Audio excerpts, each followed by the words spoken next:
반갑습니다. 다섯 번째 전공 물리학 고체 물리학입니다. 이번 시간은 그중 10번째 차시로 에너지 띠에 대해서 공부해 보도록 하겠습니다. 먼저 양자역학 시간에 다뤘던 1차원 포텐셜 크로닉 페니 모델을 다시 정리하겠습니다.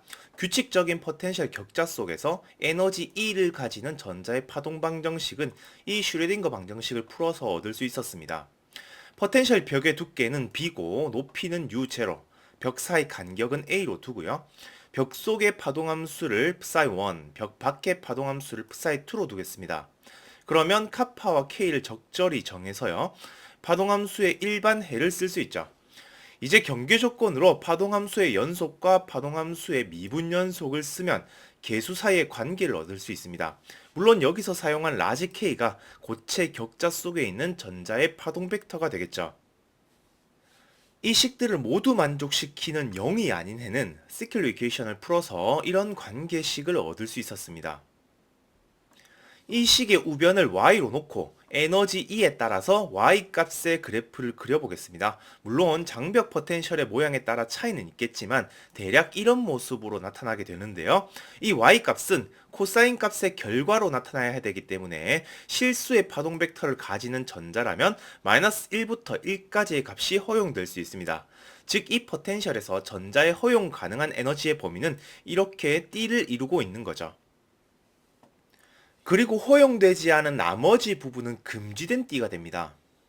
가장 낮은 에너지인 첫 번째 에너지 띠에 존재하는 파동함수는 낮은 포텐셜 영역에서 한 번 진동하는 형태가 되고 두 번째 에너지 띠에 존재하는 파동함수는 두 번 진동하는 형태로 나타납니다. 이건 양자역학 시간에도 계산했던 변수 사이의 관계를 이용해서 수치 해석해보면 쉽게 얻을 수 있는 결과였죠.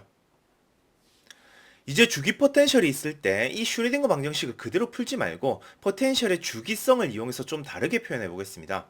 포텐셜의 살창 병진 벡터를 t라고 하면 우리는 이 포텐셜을 풀이의 변환을 해서 역살창 벡터 g로 표현할 수 있었습니다. 이렇게 되면 파동함수 역시 풀이의 변환을 적용해서 기존의 공간에 관한 슈레딩거 방정식을 k 스페이스에서 표현할 수 있습니다. 이 식은 모든 K 컴포넌트에 대해서 항등식이기 때문에 모든 풀이의 요소 CK는 이런 관계식이 성립해야 하죠. 우리는 이것을 센트럴 이퀘이션 중심 방정식이라 부릅니다. 만약에 포텐셜이 전혀 없는 자유 공간의 전자라면 전자의 에너지는 이 식의 고유값인 EM분의 H바제곱 K제곱이죠. 그리고 자유전자가 아닐 때는 전자가 사라지지 않는 이상 모든 공간에서 포텐셜이 실수가 되어야 하는데요. 그러려면 포텐셜의 풀이의 요소는 0을 중심으로 대칭, 즉 코사인 형태가 되어야 하죠. 물론 포텐셜은 상대값이기 때문에 U0는 0으로 잡는 것이 편리합니다. 이제 이 방정식을 1차원 공간에 대한 행렬 형태로 써보면 K번째 컴포넌트를 중심으로 이런 형태가 되죠. 전자의 에너지를 구하려면 이 행렬의 시킬로 이퀘이션을 풀면 되는데요. 근데 이 식을 풀 바에는 그냥 슈레딩거 방정식을 푸는 게 나아 보이잖아요.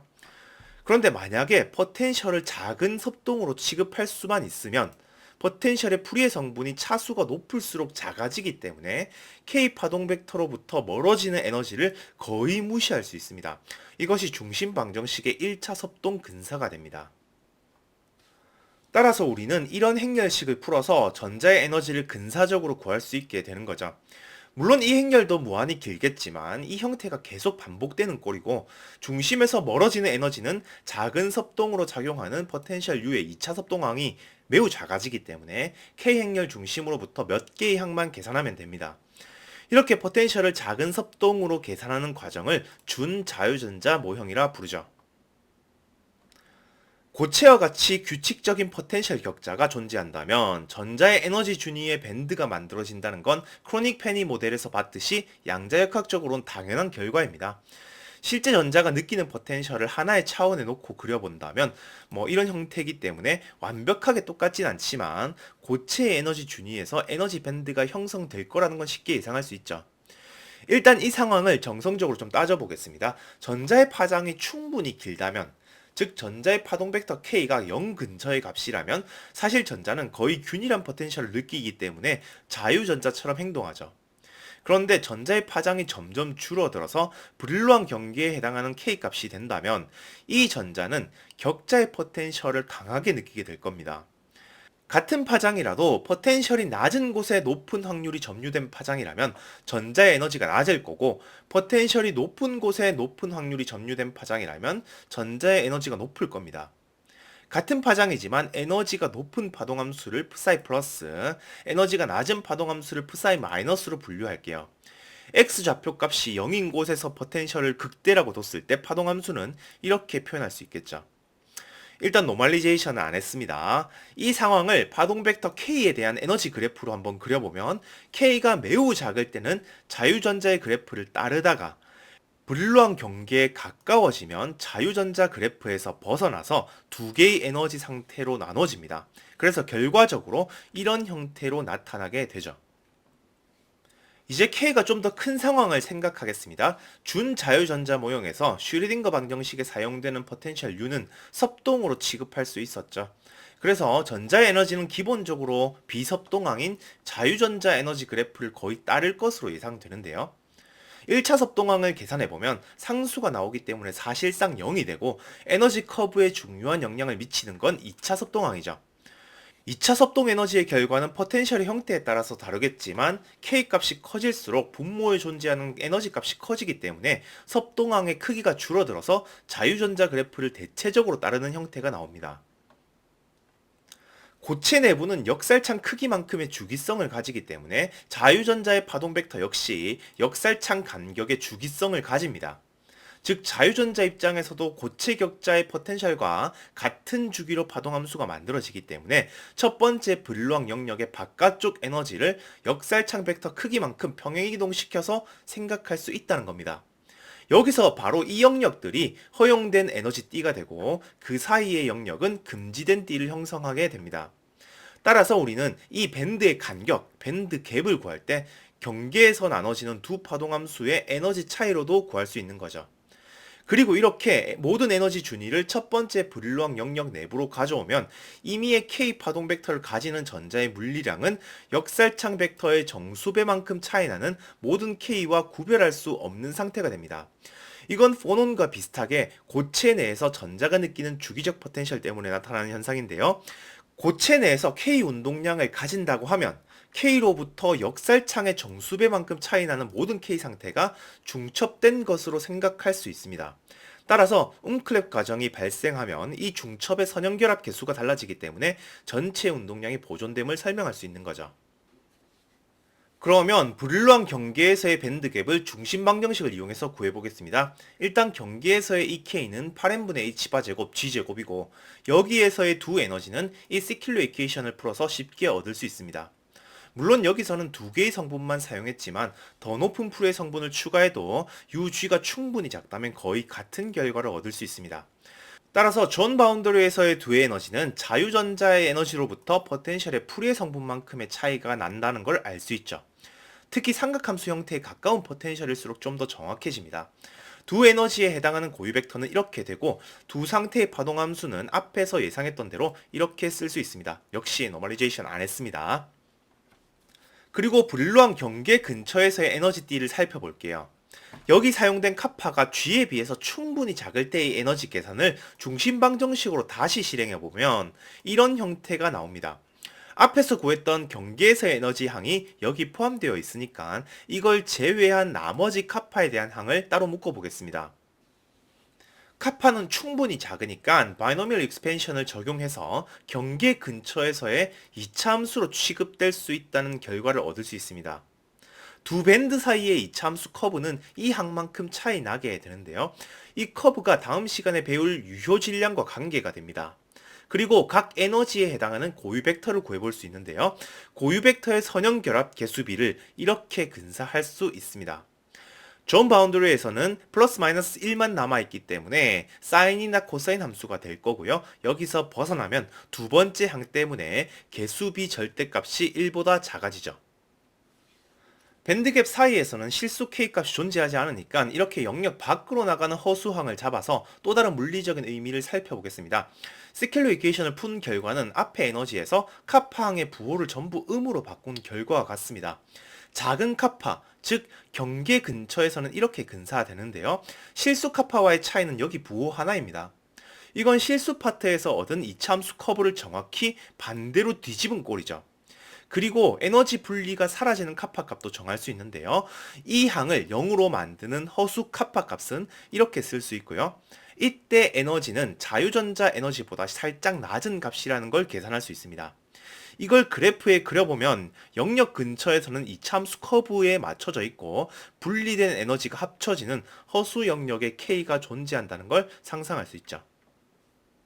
고체에서 발생하는 에너지 밴드 이론으로 블로우 정리를 좀 더 정확하게 유도해 볼 수 있습니다. 앞에서 얘기했듯이 K 벡터에 해당하는 전자의 파동 함수는 이제 역살창 벡터의 정수배만큼 평행이동된 모든 상태의 중첩으로 설명할 수 있었습니다. 그 선형 결합 계수의 관계가 중심 방정식이었고요. 양자역학 시간에 주기 포텐셜의 형태를 이렇게 결정의 파동 벡터 라지 K를 도입해서 블로우 함수를 표현했었는데요. 고체 이론에서 이 블로우 함수를 역살창 벡터로 표현할 수 있었습니다. 이렇게 표현해보면 블로우 함수의 지수항 때문에 살창 병진 벡터에 따라서 주기성을 가지게 되는 함수라는 걸 증명할 수 있죠. 양자역학 시간에 다뤘던 주기적인 1차원 델타 함수 포텐셜로 연습해 보겠습니다. 포텐셜 간격은 A이고 면적은 스몰 u입니다. 이건 크로닉 페니 모델의 결과에서 U0와 B의 곱을 U로 일정하게 둔 상태에서 B를 0으로 보내는 극한이기 때문에 K와 카파 그리고 쌍곡선 함수들에게도 이 극한을 적용시켜서 이런 결과를 얻어낼 수 있습니다. 이걸 K에 대한 Y의 그래프로 표현하면 이렇게 나타나고요. 실수값의 라지 K를 갖는 허용된 K의 범위를 얻을 수 있습니다. 이 결과도 살짝 음미해보면 재밌는데요. U가 0으로 가는 극한에서는 첫 번째 항이 사라지기 때문에 자유전자의 결과가 얻어지는 걸 바로 볼 수 있고요. U가 무한해지는 경우에는 오히려 이 첫 번째 항이 발산하기 때문에 싱크 KA 항이 0으로 수렴하는 결과값에서만 허용하는 K 값을 가질 수 있게 됩니다. 그래프로 보더라도 가능한 K 값은 A분의 파이의 정수배라는 걸 알 수 있죠. 이때 허용되는 에너지는 정확히 간격이 A인 무한 우물 포텐셜의 에너지가 됩니다. 당연히 고체 간격 A 사이를 완벽히 차단하는 포텐셜이기 때문에 나타나는 현상이죠. 이 정도는 이미 양자역학 때 연습했던 내용이고 여기서는 좀 다르게 역살창 포텐셜을 이용해서 계산해 볼게요. 주기는 A니까 델타 함수가 중앙에 오도록 A의 범위를 적분할게요. 그러면 포텐셜의 풀이의 성분은 A분의 스몰 u가 됩니다. 즉 포텐셜은 역살창에서 상수 형태라는 거죠. 이걸 중심 방정식에 넣고 CK를 구해보겠습니다. 일단 전자의 에너지를 스몰 k로 표현한 다음에 식을 정리하면 이렇게 되는데요. 이 식에 있는 라지 K 대신에 K-G를 대입해서 써보겠습니다. 여기서 서메이션 부분은 G에 대해서 평행이동에도 똑같기 때문에 건드리지 않았습니다. 이 식의 양변을 모든 G에 대해서 합하면 이 부분이 G에 대한 서메이션이 1이 됨을 알 수 있습니다. 또 주기가 A인 포텐셜의 역살창 G는 A분의 2파이의 정수배이기 때문에 이렇게 G에 관한 합을 정수 N에 관한 합으로 바꿔 쓸 수 있죠. 우변이 상당히 복잡해 보이지만 이 급수는 코탄젠트 급수입니다. 이 삼각함수를 적당히 변형해보면 어렵지 않게 앞에서 얻었던 결정 파동 벡터 라지 K에 관한 방정식을 똑같이 얻을 수 있습니다. 당연히 여기서는 섭동 근사 없이 중심 방정식을 완전히 계산했기 때문에 나타납니다. 이번에는 삼각함수 포텐셜의 밴드갭을 구해보겠습니다. 연습하는 김에 2차원으로 갈게요. 2차원에서의 역살창 벡터 성분은 두 개이기 때문에 풀이의 변환을 해서 두 개의 축 성분이 모두 나타나야겠죠. 실제로 풀이의 변환을 실행해보면 상당히 복잡한데요. 중심방정식을 사용할 때는 2, 3풀이의 모든 성분을 사용하는 게 아니기 때문에 코사인 함수의 풀이의 변환 대신에 지수로 나타내는 게 훨씬 정확합니다. 포텐셜을 이런 방식으로 표현하면 무한히 많은 성분을 가지는 2, 3풀이의 변환 대신에 역살창 하나만큼만의 풀이의 성분만 남게 됩니다. 이때 포텐셜의 풀이 성분은 4분의 u가 되고 불로한 경계에서의 에너지는 이 행렬식을 풀어서 얻을 수 있습니다. 물론 이 결과는 포텐셜이 삼각함수기 때문에 이 행렬식에 더 많은 비대각 성분들이 근사 없이 0이 되니까 상당히 정확한 결과를 주고 있는데요. 그렇다고 해도 더 많은 K 값을 모두 나열해서 에너지를 구한 건 아니기 때문에 완벽한 결과는 아닙니다. 이번에는 3차원 고체 에너지 밴드를 고려하겠습니다. 그 중에서도 가장 간단한 단순 입방 결정입니다.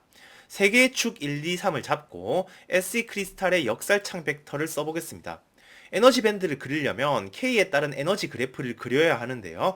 먼저 1번 축으로 향하는 K를 정하고 이 K 방향을 기준으로 상수 U배만큼의 결정 파동 벡터를 정의하겠습니다. 그러면 이 U값에 따른 에너지를 그릴 때 U값이 마이너스 2분의 1에서 2분의 1까지가 1번 축 방향에서 첫 번째 블루왕 영역이 됩니다. 그림은 마이너스 1부터 1까지 그려볼게요. 포텐셜을 고려하지 않은 자유전자 에너지는 이렇게 표현할 수 있고요. 이걸 역살창 인자로 표현하면 이렇게 쓸 수 있습니다.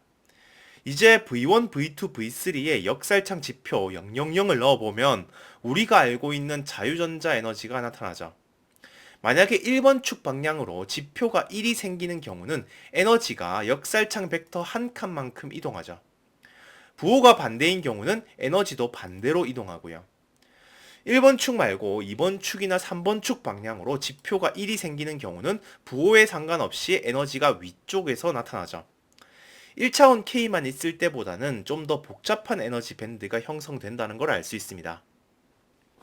이번에는 K 벡터를 대각선으로 잡아보겠습니다. 물론 이 경우에도 첫 번째 블루왕 영역은 U가 마이너스 2분의 1부터 2분의 1까지입니다. 이 경우의 에너지는 K 벡터가 세 축의 성분을 모두 포함하기 때문에 이렇게 써야 되죠. 그러면 000 지표의 에너지 밴드는 아까 커브의 3배로 나타나죠. 당연히 1축에 해당하는 K만 커질 때보다 3개의 K 성분이 모두 증가하기 때문에 에너지도 3배 빨리 증가해야겠죠. 그리고 111 지표나 반대 부호 지표는 좌우로 평행이동해서 나타날 거고요. 세 성분 중에 하나만 1인 경우는 부호에 따라서 이렇게 갈라집니다. 모든 지표에 대해서 다 그릴 수는 없으니까 이 정도만 그리겠습니다. 만약 이렇게 블루왕 영역의 경계에서 여러 에너지가 겹치는 상황이라면 밴드의 에너지는 더 많은 역살창 인수가 포함된 행렬식을 고려해야겠죠.